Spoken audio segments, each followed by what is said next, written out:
I show our food forest often, I show the composting out front, but I haven't showed our home compost here often. I want to show how we do it, ways you may be able to mimic it in your waste streams.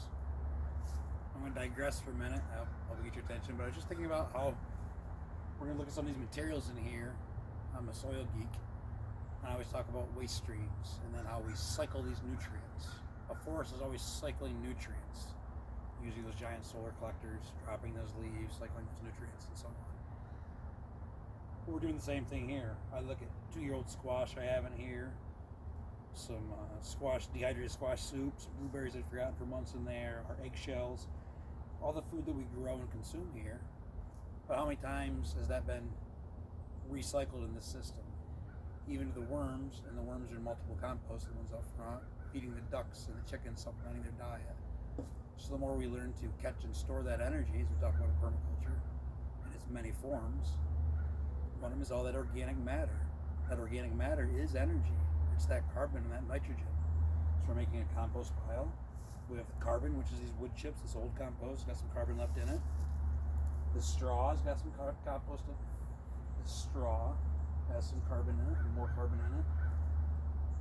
For anyone that's not familiar, everything's going to have that carbon and nitrogen ratio. It's broken right down to it. Everything's carbon and nitrogen. Majority carbon and nitrogen. So, water obviously. So, everything's going to be heavy on the carbon. But even if we say something's a green product, like if I took down these peas or collards I have fresh like that, they're going to have more nitrogen in them. But they're still going to be, I'm guessing here, 35 to 1 carbon to nitrogen. If I went with animal waste, like hog waste, it'd be 10 to 1. Chicken waste can be maybe closer to 5 to 7 to 1, I'm guessing. I haven't looked at it in a while. But when we get into a leaf, these brown leaves, that's going to be 250 to 1 or something like that. Or a piece of bark inside of a tree is going to be 400 to 1. We're looking for 30 to 1 in our compost. So if all these numbers are confusion now, let's keep it simple. We do it 2/3. I do 2 browns, 2 carbons. Carbons are browns to 1 green. So I also have a closed-in area here, approximately 10 by 10. With wire mesh around it, along the area. What I do is I pile these ingredients up, 2 browns to 1 green in layers, doing about, we'll say 3 to 6 inch lifts. So if I'm doing 6 inches of browns, then I'll do 2 inches to 3 inches of greens on top of that, watering it as I go. Kind of mixing it up as I get up through the layers as well, making sure to add lots of water. And what it's going to do is going to allow that compost to get up to temperature. It's allowing that compost to get up to temperature by having those microbes in there doing what they do, getting very active, eating and multiplying, getting just those right proportions, those ratios, and we're going to get that temperature. That temperature is what we're looking for in a safe composting system. We'll talk about that. There's 2 ways. There's more than 2 ways. But the 2 main ways would be a thermophilic compost. Like I said, getting the proportions right with enough moisture and large enough, at least 3 feet by 3 feet by 3 feet, 3 cubic feet. Well, that'd be 27 cubic feet, right? But that holds that heat. So 3 feet wide, 3 feet wide, 3 feet tall is going to be large enough to hold that. What we're working for is 142 degrees, 142 to 160-ish.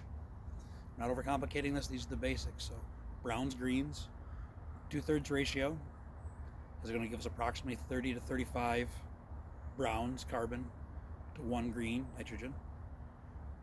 When we add that moisture, keep that moist, it's going to get hot. Making it large enough, like I said, is going to keep it hot long enough to go up to 142. And while we're looking for 142, 125, 130 makes a wonderful compost and kills most everything in there that we don't want, the bad guys will say. But there's going to be some that we need that 142 to get to. Some of the disease pathogens, some of those weed seeds. So we want to get there, hold there for 3 to 7 days, depending on what temperature we've achieved, and then turn it. What we'll do now is look at the compost over here and see how I've done it in multiple areas. When I turn one, I make room and I build another one where that was, and I work my way around. So I have the oldest compost. So I have my oldest compost here at the bottom, left. I use that in a lot of things. See, a lot of worms in it, just full of life, beautiful. Little of the stuff mixed in from the other 2 compost piles. This is the one I just turned. It's on its second turning. I'll build the new one here. In 6 weeks or so, when my food scrap bucket's full, my chicken house will need to be cleaned out. So I'll take the chicken bedding, food scraps, and I can take leaves or wood chips to add some brown to it. And I'll build another one here. I'll use the rest of this. I'll turn this one into that spot. This one will get turned into here, and so on, working my way around here.